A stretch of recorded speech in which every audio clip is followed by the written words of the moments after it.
Hello and welcome to the GSMC Chip Shot Football Podcast, brought to you by the GSMC Sports Network. I'm your host, Manny Maradiege.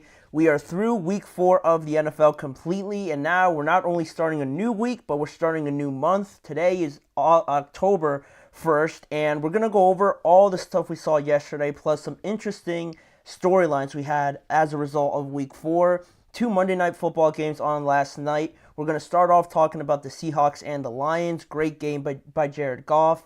Also, some of the storylines I mentioned, talking about the dynamic between 2 coaches and 2 quarterbacks, Aaron Rodgers and Robert Saleh, the comments made there, and Nick Sirianni and the response that Jalen Hurts gave in order of a question that was given to him because of the identity and the relationship with him and Sirianni.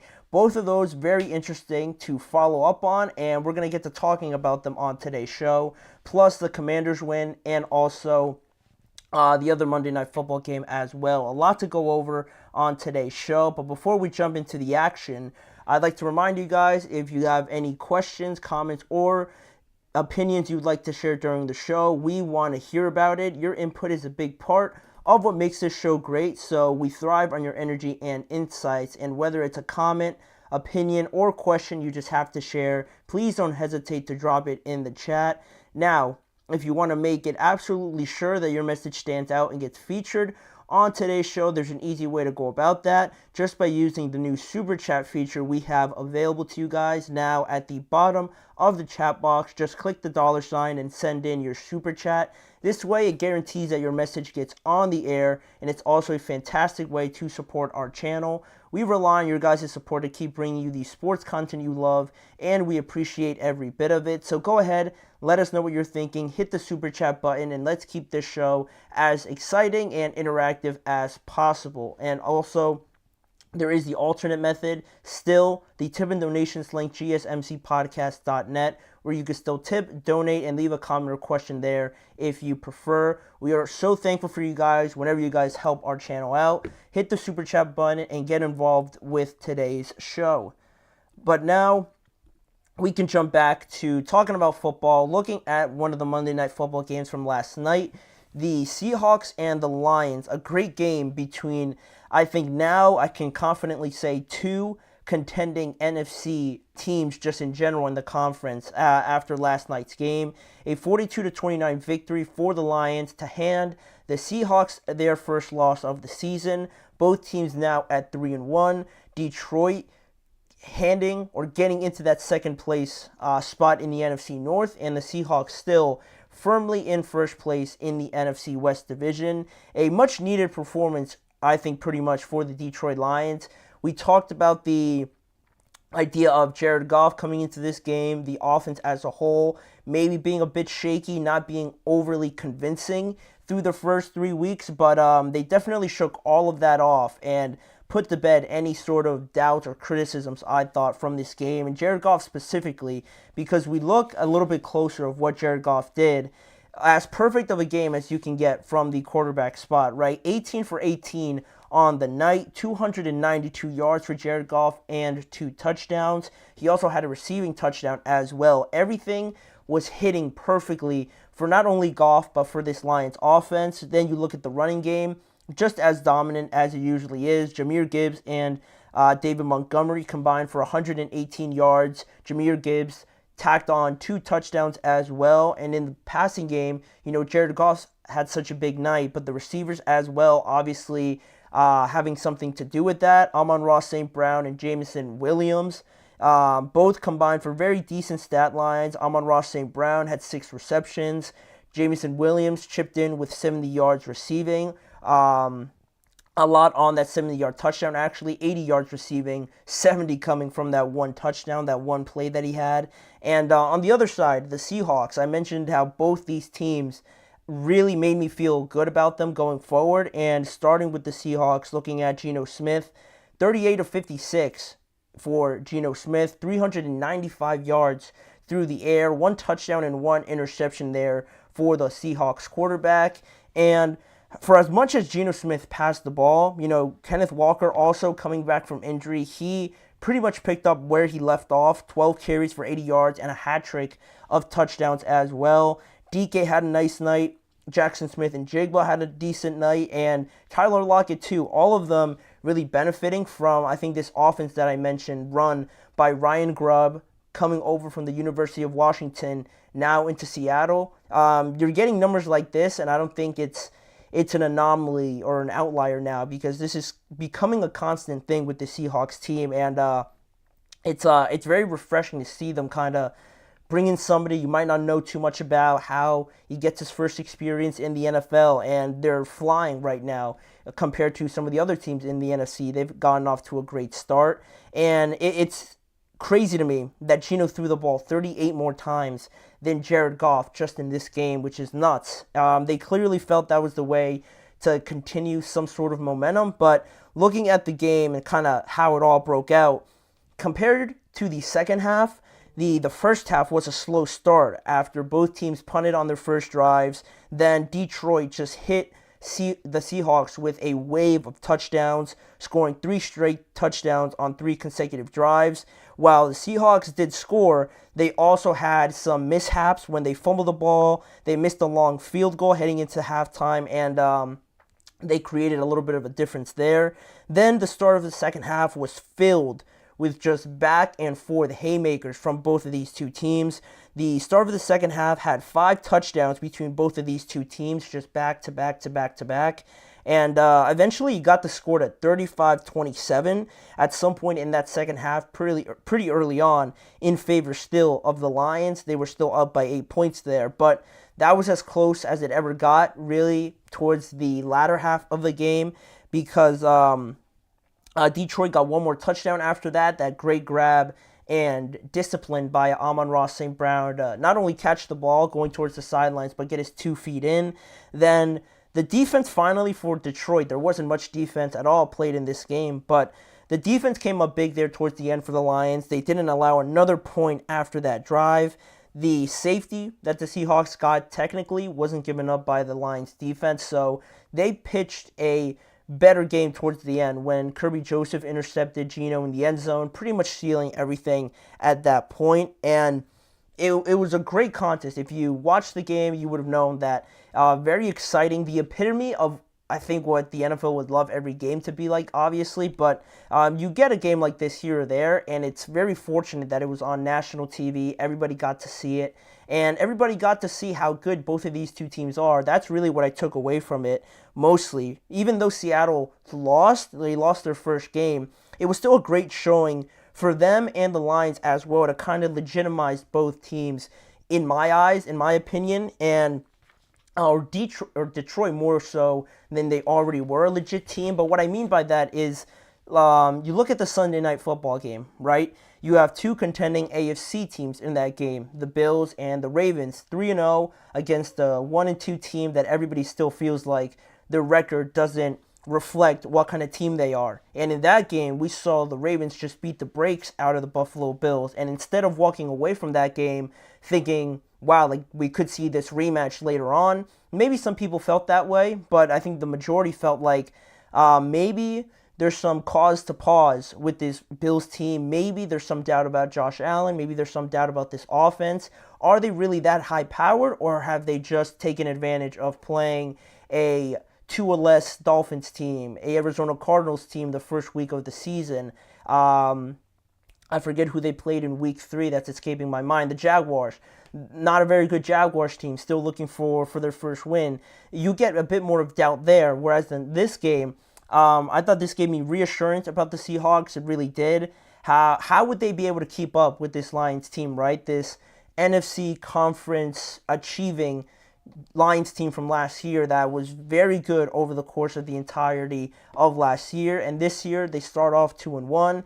But they were right there with them. You know, for as good as Detroit is, their offensive line, their offensive players, Seahawks were missing 4 starters, like I mentioned in the preview, on that defensive line. Maybe they throw off Jared Goff if 2 or all of them are playing. We'll never know in this context, but maybe we'll see this down the line. And all 4 of those guys are playing. How different could this outcome be from that standpoint. So I really like what the Seahawks are doing. I like what they're building there. I like Mike Macdonald a lot. Ryan Grubb as well. They're doing great things over there. But from the part of the Lions as well, we mentioned how Goff came into this game throwing more interceptions than passing touchdowns, and then going up against one of the top-rated pass defenses in the NFL.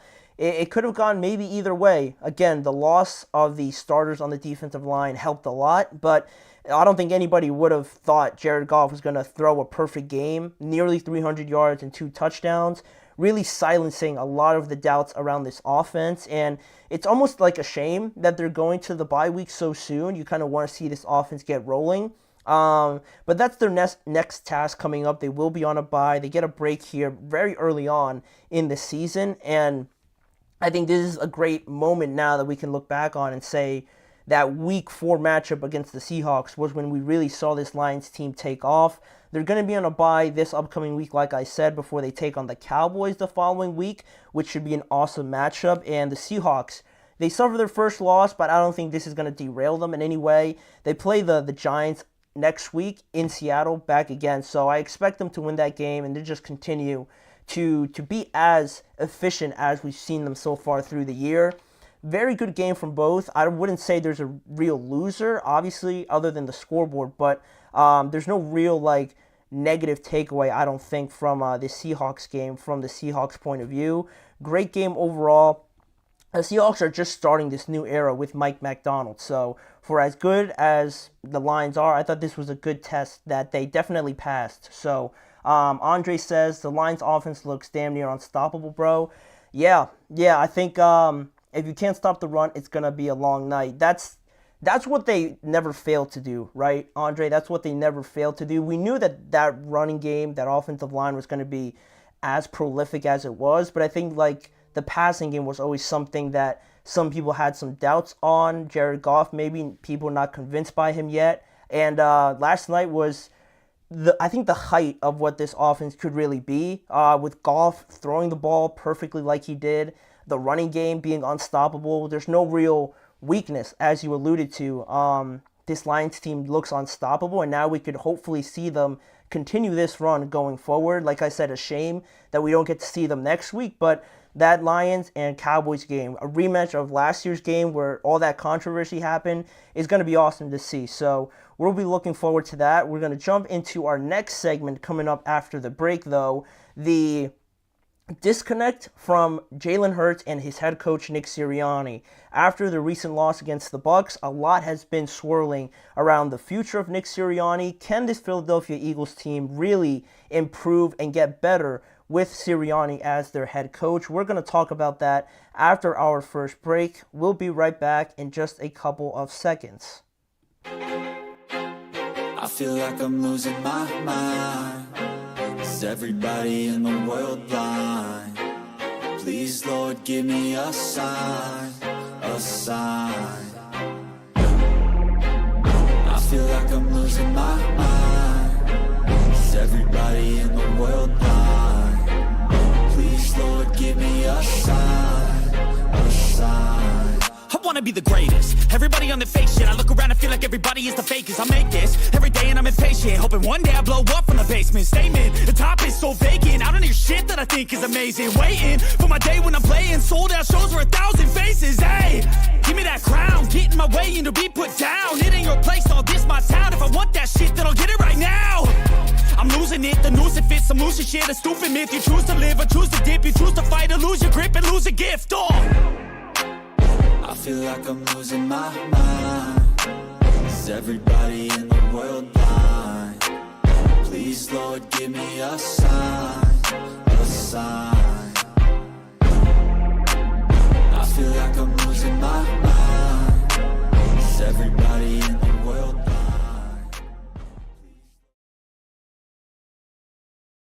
Back here on the show, back on the Chip Shot Football Podcast, to not review anything, but kind of touch back on an issue that we addressed a little bit in yesterday's segment, talking about the Bucs and the Eagles game.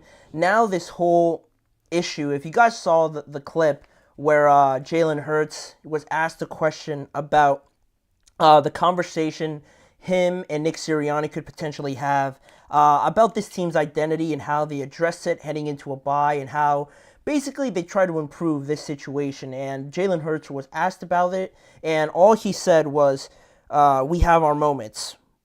4 words. We got 4 words out of Jalen Hurts in regards to a question asked about Nick Sirianni and just their relationship and how basically it is moving forward with this question about this team's identity, because a lot of people have some questions, a lot of questions from this Eagles team, not only from this game.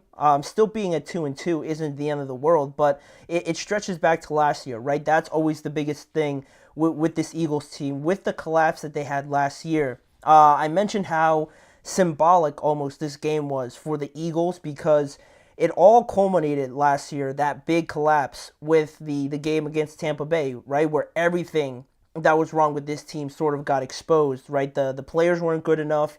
You saw Tampa Bay's offense have their way with them.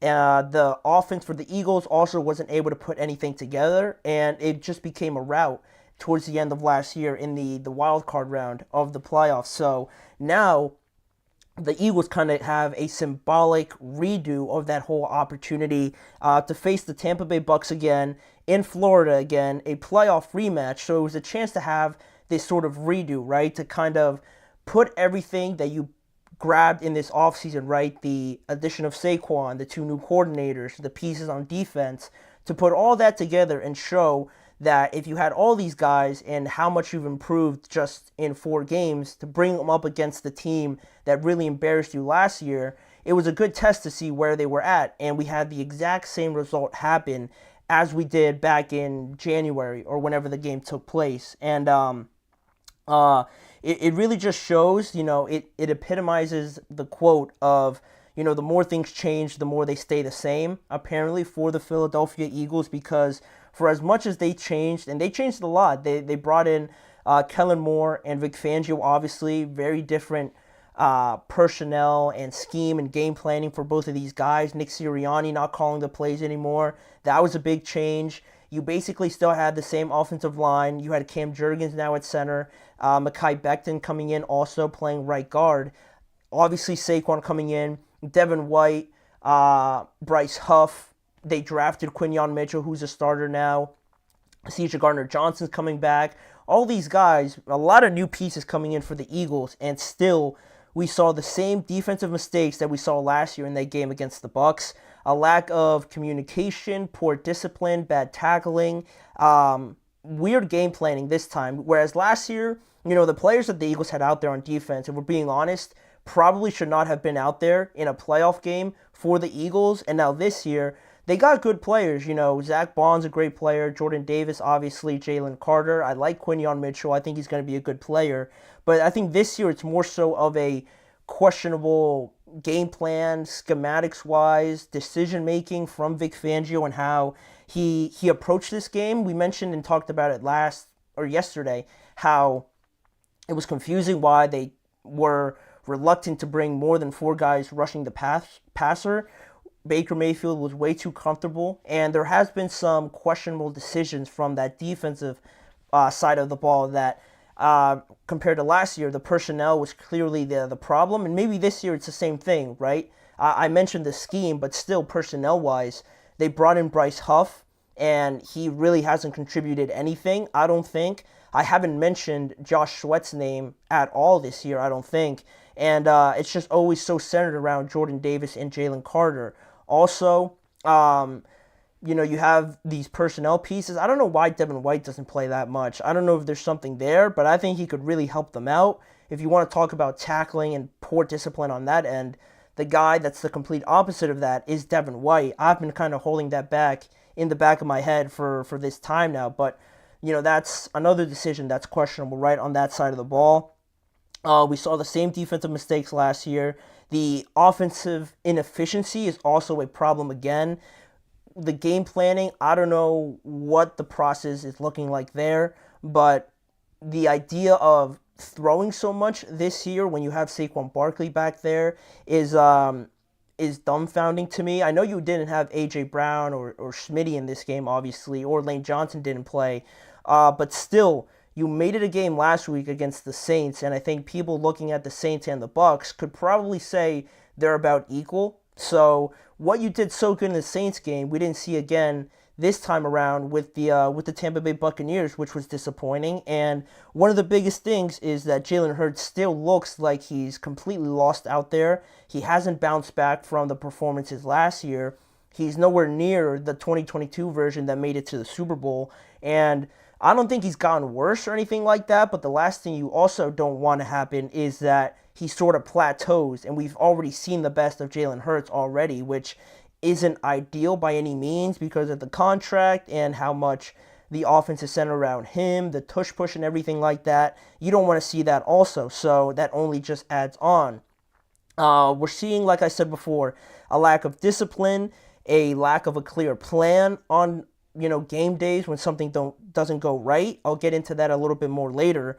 The personnel pieces, the new ones, aren't really contributing outside of Saquon Barkley. And the off-the-field issues with Jalen Hurts and Nick Sirianni, like I mentioned at the start, with that quote from Jalen Hurts, seem to kind of just be bubbling up again from last year with those reports saying that there was a clear disconnect from Jalen and Sirianni based on how Sirianni was calling the offense and whatnot. So Nick Sirianni takes a step back, Kellen Moore comes in, and still it seems like there's something there. I don't want to say it's personal or anything like that. I obviously have no idea about that, but it feels like Jalen is frustrated. Obviously coming off of the loss and the rough start, that's frustrating, but it feels like there's something bothering him when Sirianni gets brought up any way, shape, or form. It always comes up as a cold response or anything like that. I don't think... I might be reading too much into it, but when they mention something about Sirianni, it's always very serious. And I know Jalen is a very, I guess, stoic kind of personality when he's talking to the media. But I feel like when you ask him about, I don't know, like Jason Kelsey or A.J. Brown, he might crack a smile here or there. But with Sirianni, it always feels like it's very intentional and serious also. And it just kind of smells of a lack of belief. I don't think he's completely lost the locker room or anything like that, but it's not a good message because you say that heading into a bye, now you have all this time to kind of marinate in it, to kind of send that message and leave it kind of just sitting there with the team obviously seeing that and how they kind of interpret it towards their feelings of Nick Sirianni.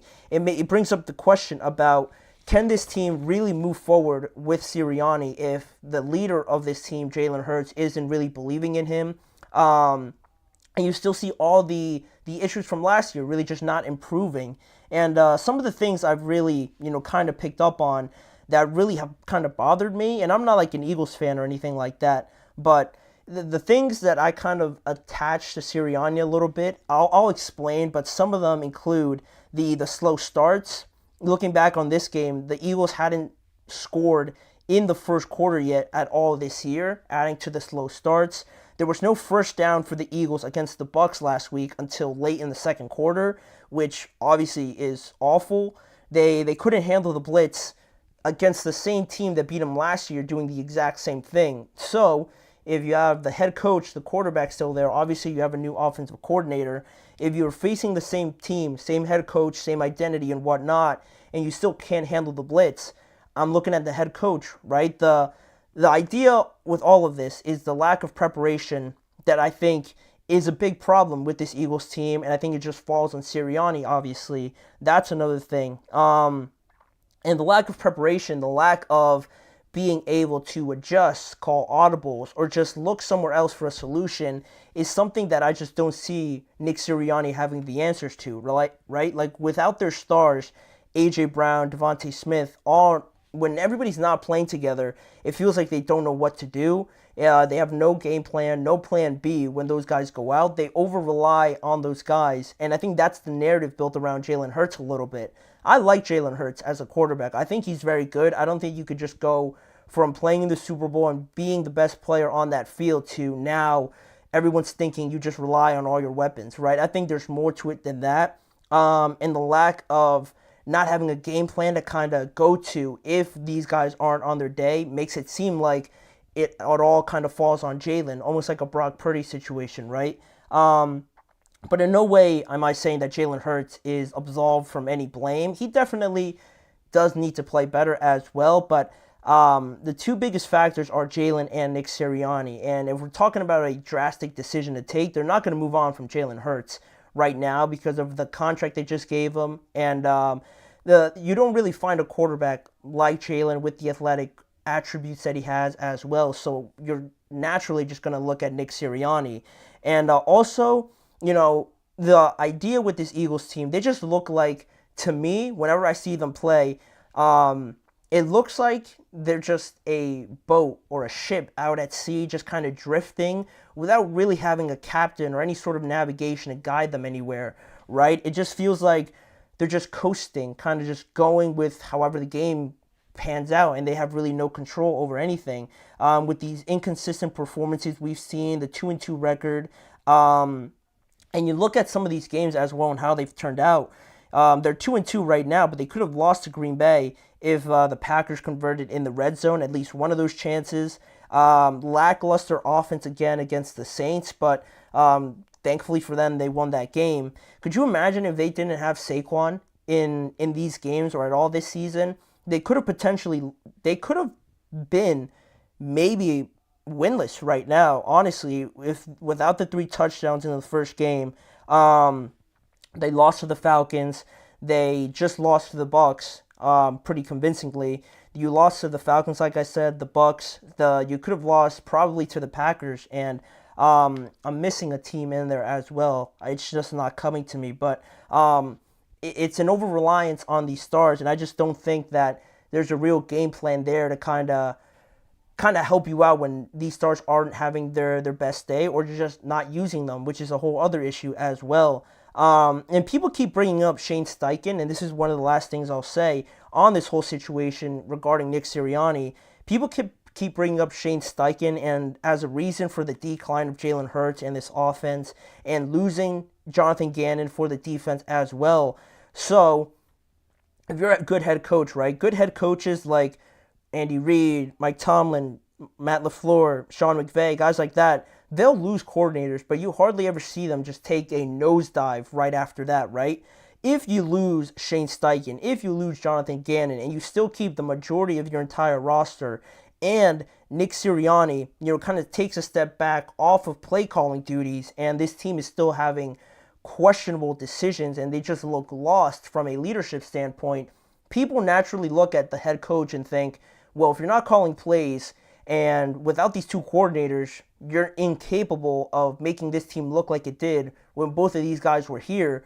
What are you really adding to this team, right? What is your attribute that is keeping you here, forcing us, to keep you here, right? What are you adding to this if you're not adding the leadership aspect of it, if you're not adding game planning or play calling like some of these other guys are on either side of the ball, and you lose your coordinators, and now everything kind of crumbles around you on both sides of the ball? It kind of makes you think, like, what is Nick Sirianni's addition to the Eagles now? And that's why I believe that with so many things already having changed around Nick Sirianni, and they're not going to move on from Jalen Hurts, obviously, to kind of go to Kenny Pickett, right? They're not going to do that.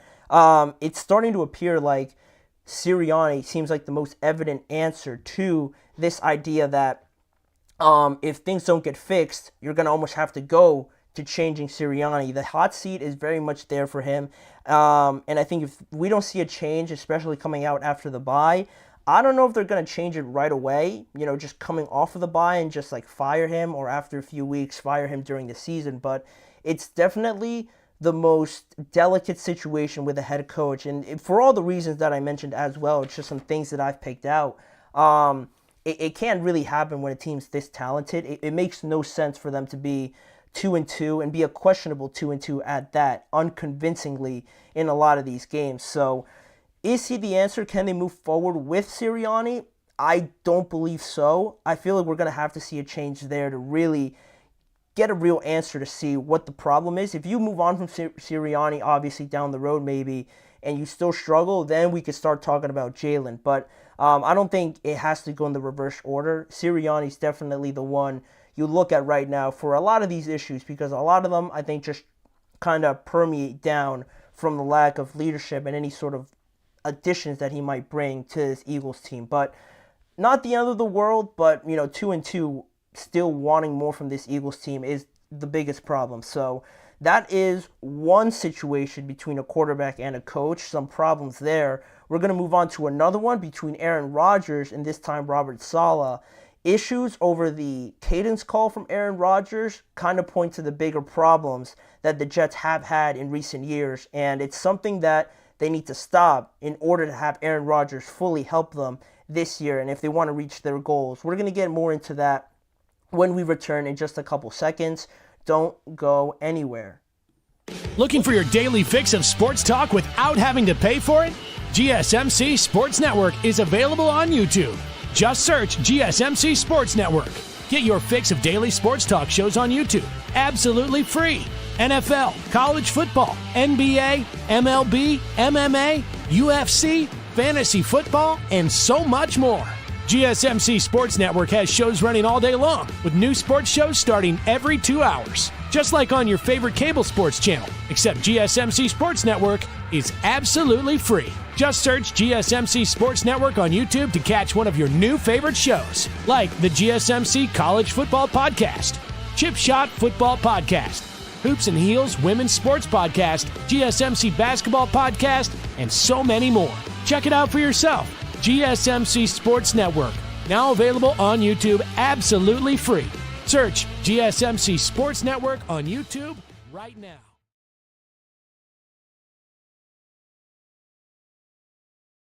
Back here on the Chip Shot Football Podcast, and we're talking about a lot of problems right at the top between the quarterback and the head coaches of some of these teams. We just finished talking about Sirianni and Jalen Hurts and the whole Eagles situation in the last segment. But now we get into another one just off of this past weekend where the Jets lost an ugly game to the Denver Broncos. Ugly by the complete sense of the word, right? The weather was bad, but also on the field, a very disappointing performance from the Jets. It was a bad performance from both of those teams, right? Not a lot of yards, just a lot of 3-and-outs, and just not good overall football, right? But really more so with the Jets to drop this game and go to 2-2.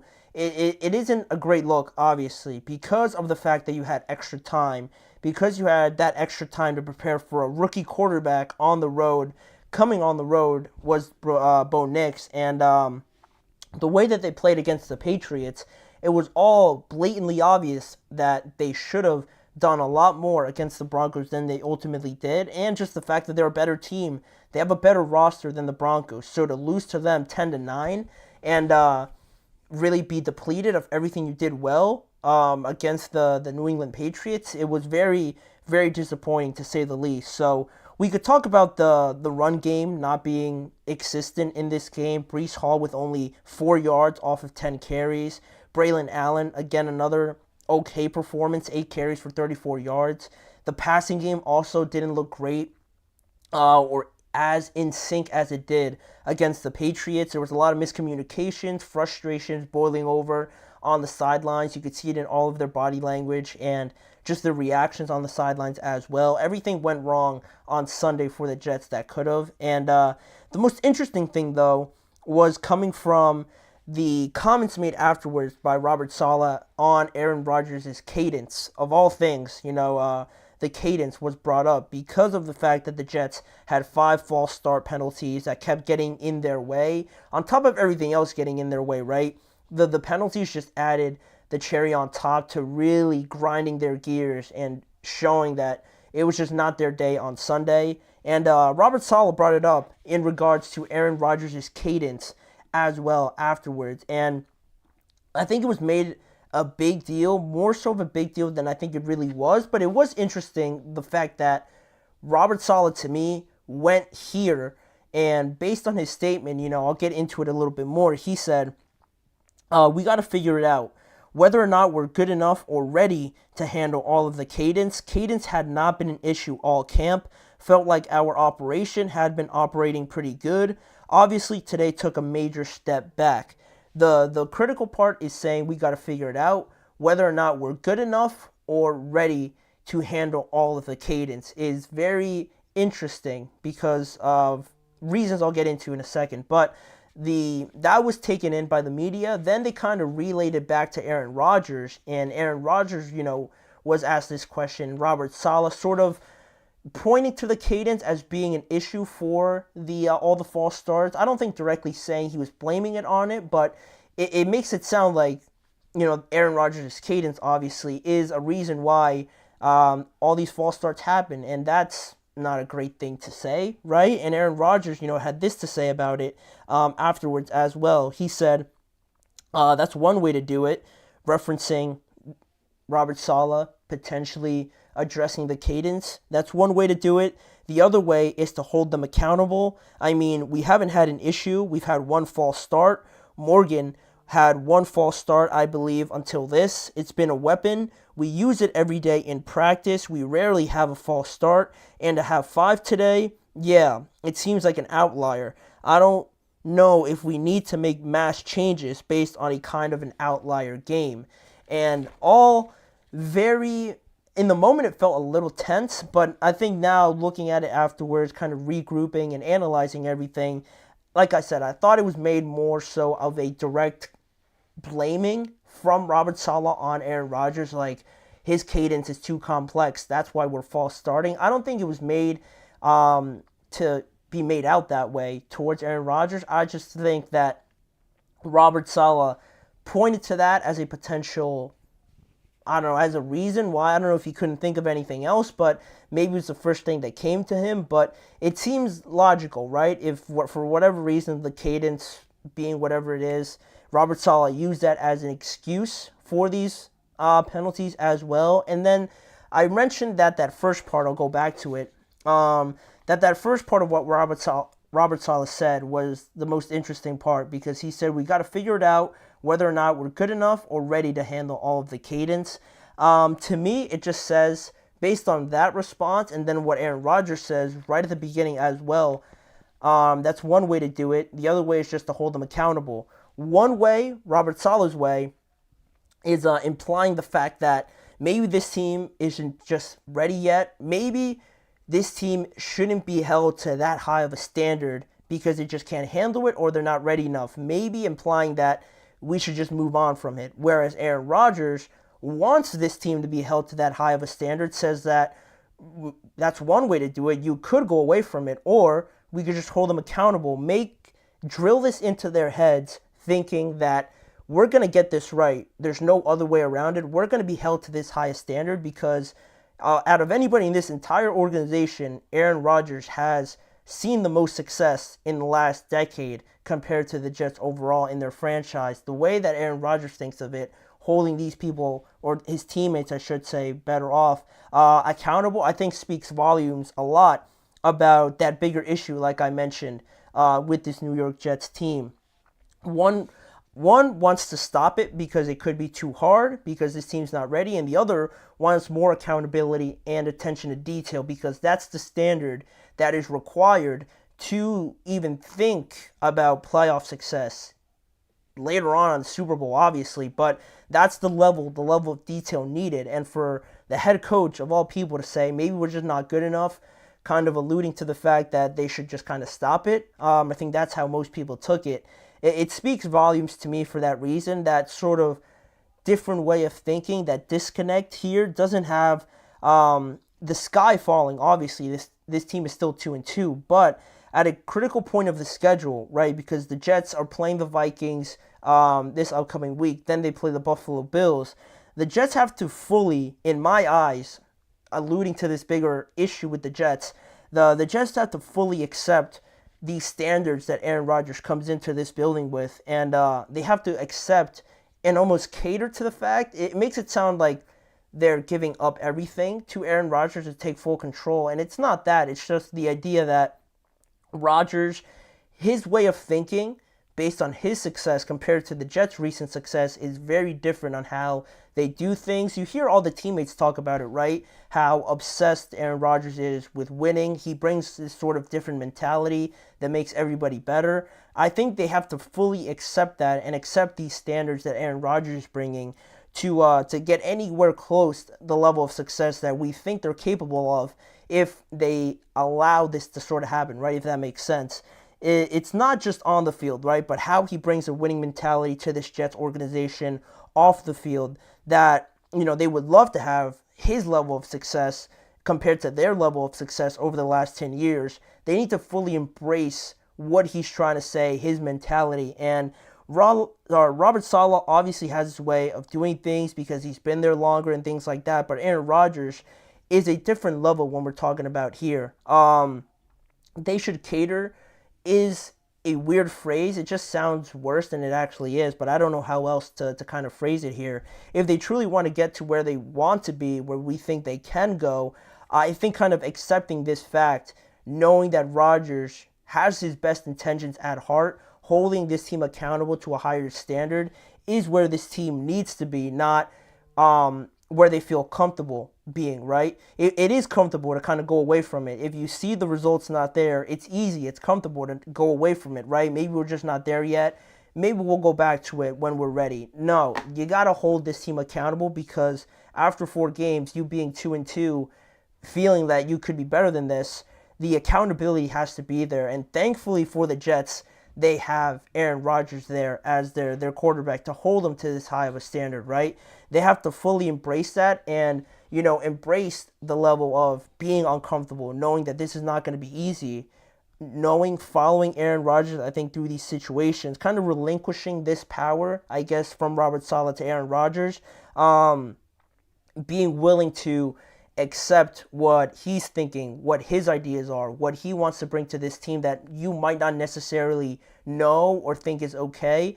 I think you kind of just got to relinquish that doubt over to Aaron Rodgers and fully buy into what he's saying. And again, it sounds bad because it sounds like the Jets should just, give in to everything Aaron Rodgers, right? It's not to that full extent, but I think what this has said to me is that, the standard and the way things are going with the Jets, if Aaron Rodgers wasn't here, the rest of this season for the Jets could look very different. But thankfully for them, they have Rodgers there, who has tasted success, has a Super Bowl, right? Has MVPs. He knows what it takes, so he has that ability to guide them through this rough patch of things. And they've never really been here with this success and this level of expectations on them. So it is kind of natural that they would resort to these sort of comments. But this is the point, like I said, this influx point in their schedule where they could fully buy in and really be disciplined and accountable for all their mistakes to try and get over this, or they're going to fold, and that same old phrase that everybody says, right, same old Jets,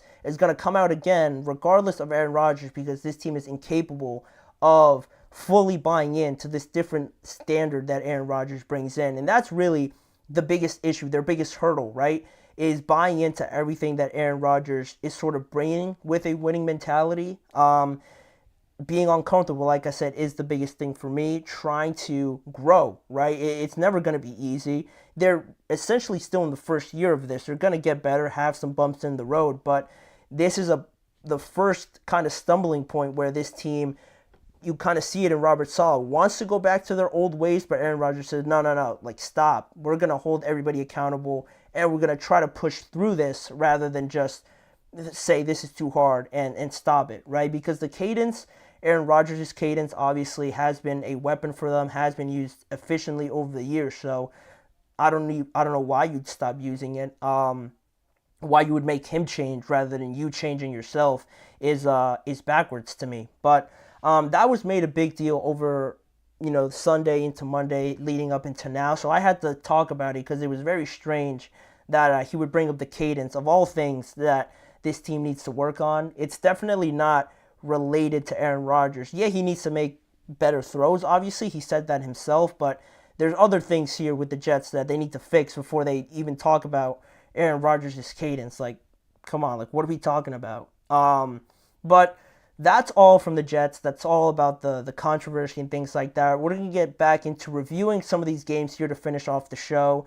We had to talk about Jayden Daniels again. Great performance over the weekend with the Commanders going to 3-1 over the Arizona Cardinals. We're going to get into that. Is this level of offense sustainable for the Commanders? We're going to answer that question in just a few seconds. You're watching the GSMC Chip Shot Football Podcast.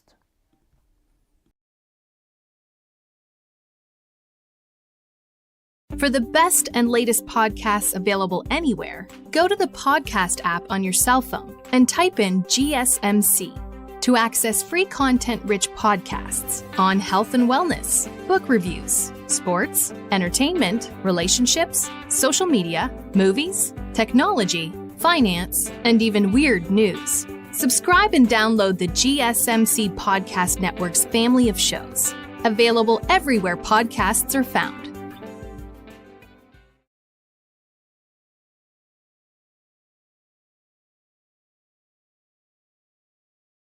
Thank you for joining me here on the GSMC Chip Shot Football Podcast to go over some of the last couple of games here from Week 4.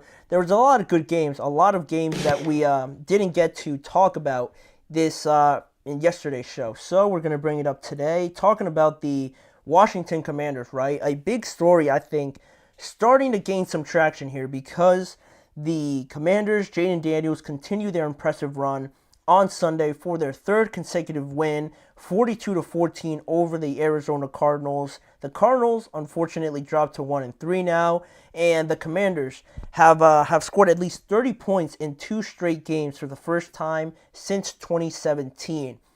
7 years since that has happened, and it is still, like, I think people are approaching the Commanders still with a weary sort of approach. Like, we kind of like what we're seeing, but we're not fully bought in. And that's understandable, but looking at this game, I think it has filled me with a bit more of confidence in this team and how they're going about it the right way. And looking at some of the information from this game, right? Jayden Daniels, again, from only having 1 incompletion against the Bengals last Monday night, he goes into this Sunday's game and he finishes 26 of 30, has 4 incompletions, 233 yards, 1 touchdown, and 1 interception. If I'm not mistaken, he also ran 1 in as well. Also has an 82% completion percentage on the year. I'm not sure if that exactly leads the NFL right now, but regardless of that fact, 82% for a rookie for this Commanders team that a lot of people really had no true belief in is absurd. Whether or not he's first, third, or second on that list, it's remarkable what that stat is. So that speaks volumes to me. The running game had another great performance by Brian Robinson, 21 carries, 101 yards, and a touchdown. Also, 4 total rushing touchdowns in this game. Like I said, Jayden Daniels had 1. McNichols had 2 as well, and Brian Robinson, obviously, the other one. Another great sign. They're not just reliant on Jayden Daniels and how accurate he is. How accurate he is kind of based off of how good they are in the run. So that's a great thing to see as well. Terry McLaurin had a decent game, 7 receptions for 52 yards and another touchdown as well. Zacchaeus, one of the receivers, 6 receptions for 85 yards. Not that he's not capable of it, but very good performance by these other guys that are also stepping up outside of Terry McLaurin. And on the side of the Cardinals, it's been a rough go at it since that first, they beat the brakes off of the Rams, right? That was a great game for them. They were close in that game against the Bills, but it has been a rough going against the Lions and now against the Commanders. Kyler finished 16 of 22, 142 yards, 1 touchdown. James Conner, pretty good game, 18 carries, 104 yards, and 1 touchdown as well. And Marvin Harrison also, the 1 touchdown that Kyler did throw was to Marvin Harrison Jr. He led all wide receivers with 5 receptions and 45 yards. Now we're starting to see those problems, right, with Marvin Harrison. There was no Trey McBride in this game as well. They desperately missed him, obviously, but with how not one-dimensional, but how reliant they are on, obviously, Marvin Harrison Jr., the most talented player on that offense, maybe the entire team, arguably. They know the ball's going to go to him, so teams are naturally going to take him away, and then this offense kind of stumbles and stutters a little bit, and against the Commanders, who have been red hot, you get results like this. But in the game and how it all broke down, it was actually Arizona who scored first through a great touchdown grab and throw by Marvin Harrison Jr. to start off the game. But Washington was ready to get going in this game, kind of carry over the momentum from Cincinnati, and they scored on their first drive as well with Brian Robinson. And then while Arizona sort of stalled off a little bit in their next couple drives, Washington stayed with their, continued efficiency, and they scored another touchdown, making it 14-7, obviously. And then it was actually a close game at halftime, 17-7, but Washington scored out of halftime. Then they tacked on a field goal before Arizona could score their second touchdown of the game. And by that point, it was 27-14, and it was almost too little too late for the Cardinals at that point, because the Commanders scored again, and the Cardinals didn't score, obviously, for the remainder of that game. So, the Commanders, their offense is obviously jumping off of the page now, right? That's back-to-back games, putting up 38 points against the Bengals and now 42 in this contest. The offense had scored on every drive over the last 2 games, with the exception of kneel downs. Heading into this contest, obviously, and then it was, ultimately ended after this game, after Jaden threw that interception. But it's not just based off of that, right? It's not just the fact that they're scoring. It's the way that they're going about it, right? Like I said before, they're using the run game.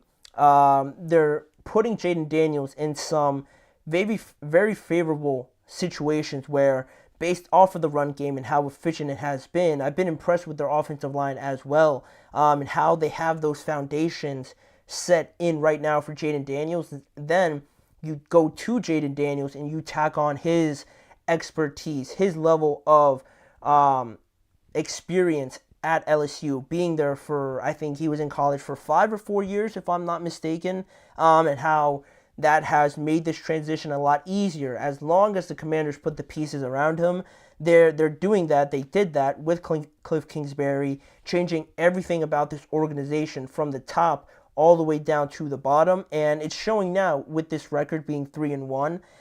They have not scored less than 20 points at all this year yet. This offense has shown it's good enough to get out 2 leads and be a big help for this defense as well. That isn't elite by any means. They have good players. They got guys like Jonathan Allen, Daron Payne, Dorrance Armstrong, Bobby Wagner, who they brought on, etc., etc. But because this offense has been built the right way, because they're going about things the right way, it makes this defense look a lot better. And then once you have that, once you have one side of the ball complementing the other, then you get results like this, right? Teams that are 3-1, undefeated right now, have some aspect of that separates them from the rest of the NFL. And some teams, like the Ravens, like the Bengals a little bit, are starting to get it a little bit more. And you see them now, getting back to 500 and things like that. So I like what the Commanders are doing. Scoring 30, 40 points, I don't think that part is sustainable. We're going to see over the next couple of weeks. They have a couple of good tests coming up against the Browns, and then they're going to be at the Baltimore Ravens after that. So in situations where, like I said, this offense clearly seems like it's capable of going out and getting into leads and helping their defense out a lot that way, there could be a couple situations in these next couple games where they are down, and then how does the defense respond in that point? Is the defense able to step up to the challenge and help out the offense, creating turnovers, stalling out the other team? Are they able to complement going the other way, right? Not just a one-way street, but the defense also stepping up. And when that happens, and if that happens, what does the offense do with more pressure on them now to go out and score 20, 25 points, maybe against the Ravens, where they don't have much of the ball, so every possession is much more valuable? Are they able to keep going, go kind of toe-to-toe, score for score with the Ravens in a game? And if they're able to do that, or at least kind of stay close, I think we'll be, reaching that next step with the Commanders in terms of our belief. But, it is looking promising. Jeff Gillis, it's still early in the season. It is. It really is. I don't know how much you watch, like, these sports shows and everything, but a lot of people are kind of overdoing it now with the Commanders, and I'm kind of close to getting there. I don't want to overdo it, right? Obviously, we're only through a quarter of the season, but it is hard to ignore Jaden Daniels and how good he has been. Roster going piece by piece, roster by roster, breaking it down, they're probably nowhere near the Lions, who I just talked about.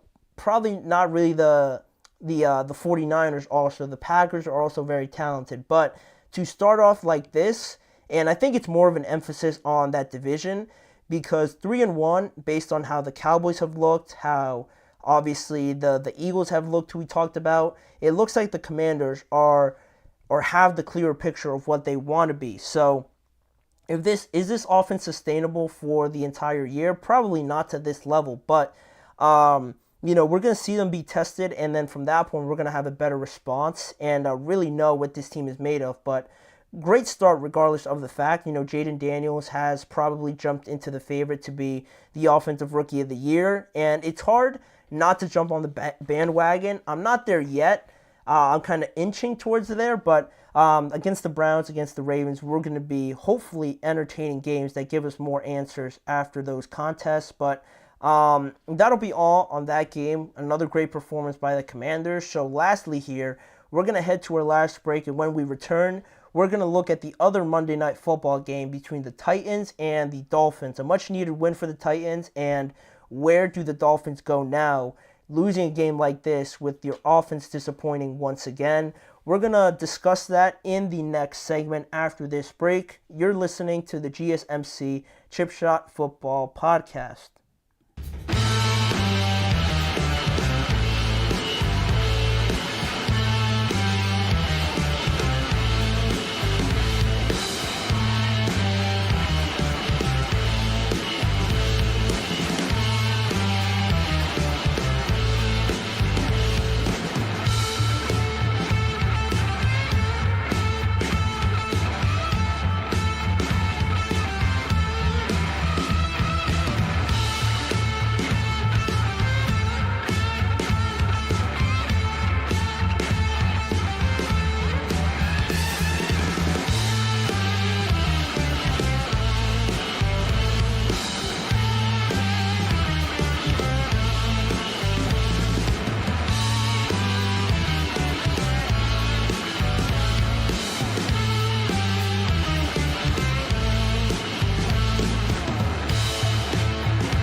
Thank you for joining me here on the last segment of today's show. We had two Monday Night Football games on last night. We already talked about the Seahawks and the Lions, so we had to bring up the contest between the Titans and the Miami Dolphins. We learned a lot, I think, from some of the stuff we saw in this game between the Titans and the Dolphins. Right, the Titans ended up winning this game pretty convincingly, 31-12. With Mason Rudolph, mainly. Will Levis hurt his shoulder in this contest, so he wasn't able to really play at all throughout the entire game with how early he got hurt. But, Mason Rudolph, came in there, did his job, did enough to help them win, and put some drives together to enlarge the separation between the Dolphins. And Tyler Huntley on the other side, just not really, I wouldn't say that he's not good enough, but with just how everything lined up, being signed like 2 weeks ago, now being thrown into the starting job, it really didn't enhance how good this offense could be, obviously, with inserting Tyler Huntley into this offense. It's just too complex, in my opinion, to grab a guy that's never been, I don't think, in this Shanahan, McVay, Mike McDaniel sort of system, and just throw him out there and think that you're going to get a sort of resurgence of this offense in any way. They put up 12 points again, or low scoring points again, I should say, and they lost the game once again, dropping them to 1-3. It's obviously the first win for Brian Callahan as a head coach, and Miami now becomes one of only 3 other teams in the last 20 seasons to have 0 offensive plays with a lead or without a lead throughout the first 4 games. That's how bad it has been. Only 3 other teams have, had this bad of an offensive start. And it's not like, obviously, the Dolphins are just built wrong. They just don't have their quarterback, right? With Tua in here, this offense clearly looks a lot different. And it is an unfortunate situation with Tua and his health and the concussions, right? And the Dolphins are kind of just trying to stop the bleeding right now. But it's obviously very difficult. And looking at this game, looking first at some of the performances from this game, Will Levis was only in there for 4 throws, 25 yards, but he managed to throw an interception to start the game. I think it was on the first drive, which wasn't great. Then Mason Rudolph came in, did his job, like I said, 9 for 17, 85 yards. Pretty decent. He's not going to lose you the game.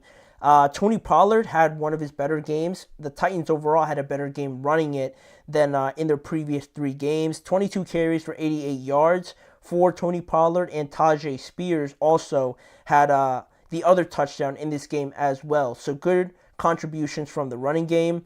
And no Tennessee wide receiver had more than 2 receptions in this game, which isn't, I mean, it is a problem, right? When you have Tyler Boyd, Calvin Ridley, and DeAndre Hopkins, if you're not getting them the ball more than 2 times in this game, you know, what are we doing, right? But you had your quarterback hurt. You obviously are trying to be a little bit more cautious, so I expect that to change. I hope that's not a problem going forward with this offense, because they already have enough problems to kind of deal with. So that was something else I took from it.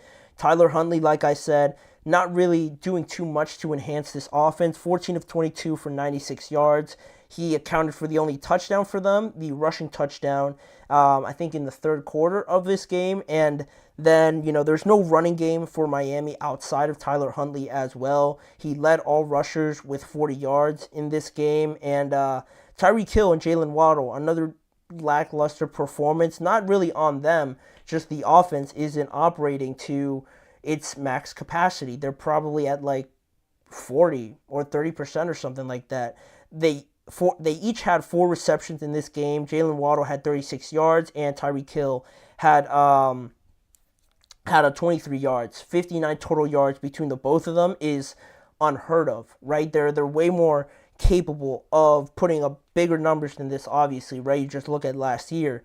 But then in the game, you know, not too much to report on with the actual plays in the game. There was a lot of punting, there was a lot of field goals, and looking at it, you know, it was a scoreless first quarter, then a punt, a field goal to show for the rest of the first half. It was 9-3 in favor of the Titans, and then after halftime, or in favor of the Titans, yeah.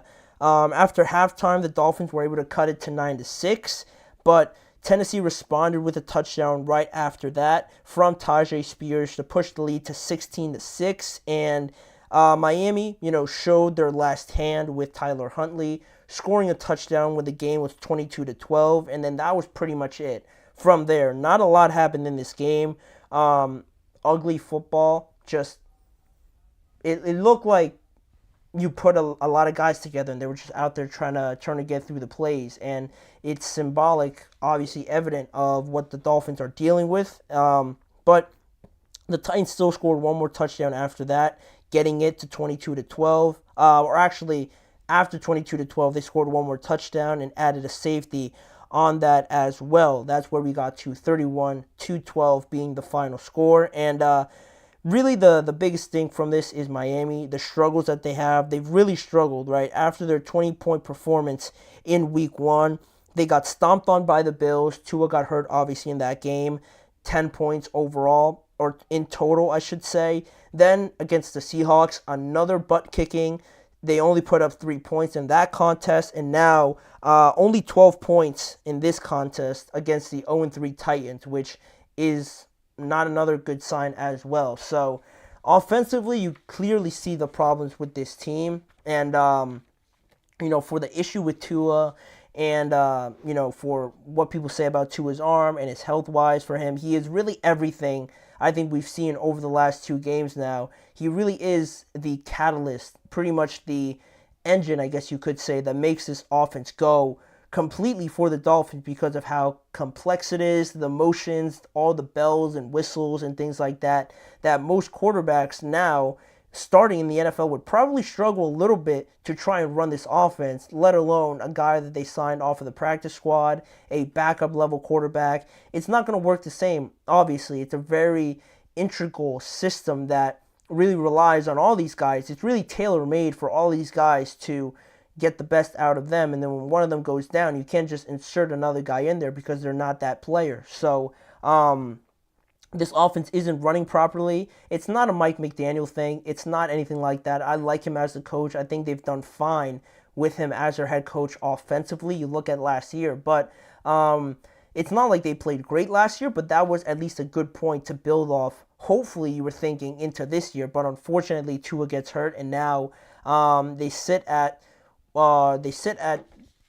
what are they sitting at? They're sitting at 1-3 right now. Yeah, they're sitting at 1-3 right now, tied for last in the division. So it's kind of teetering right now. It's teetering in the balance of what this season overall could be. Mike McDaniel said after the game that everything is on the table in terms of trying to find a solution, which makes sense. And on the other side of things, as bad as it's been for the Dolphins, you could look at the Titans and think that they're 0-3 and they have everybody playing. So, what could you say about their problems, right? They're not missing anybody. They're just not playing well with the guys that they have as their starters. And Brian Callahan mentioned after the game that Will Levis is still their number one quarterback. The shoulder issue doesn't seem to be serious, but it's kind of funny how I said a loss for the Tennessee Titans could affect how people look at Will Levis. Maybe the Titans being 0-4, people start calling for Will Levis to be benched.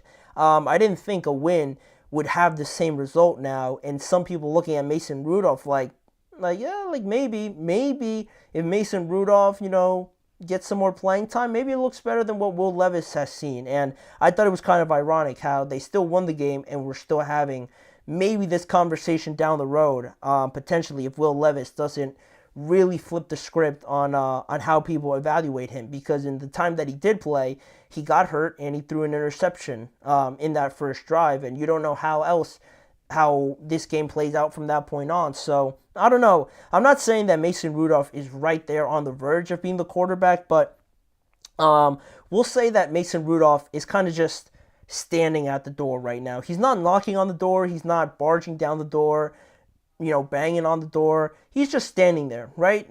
He's standing there. He's there. He's just patiently waiting there for his opportunity. Will it come? Maybe, but for right now, it's not like it's a tantalizing situation where everyone's waiting for it to happen. It's just like, it's there. It's there, and we'll see where the Titans go from here. A big win for them. They go to 1-3, feeling better than obviously the Dolphins do, also with that same record. And their next games are going to be huge, right? Because the Titans, hopefully they can build on this with Will Levis now in the majority of the game, and also for the Dolphins, how they look for any sort of positives in these contests as well to get their second win and keep their hopes alive going forward, because of the way the Bills are playing, and even the Jets also. They're going to need to start playing better, or else this season can get away from them very quickly. But that gets us through all of the topics, both Monday Night Football games from last night, and that'll do it for today's show of the GSMC Chip Shot Football Podcast. Thank you guys for tuning in. Make sure to like, follow, and subscribe to the show as well, and follow the network on all forms of social media.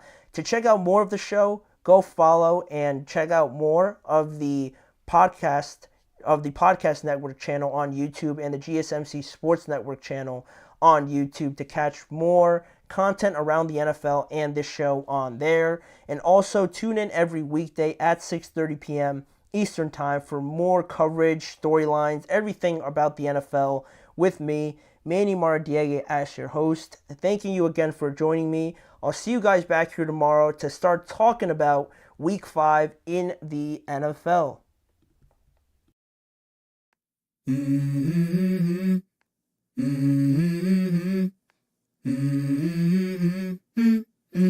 Let's go. I wake up to a little bit of drool on my pillow, feel like it's gonna be a bad day. Yeah, I'm tired of shit, and the coffee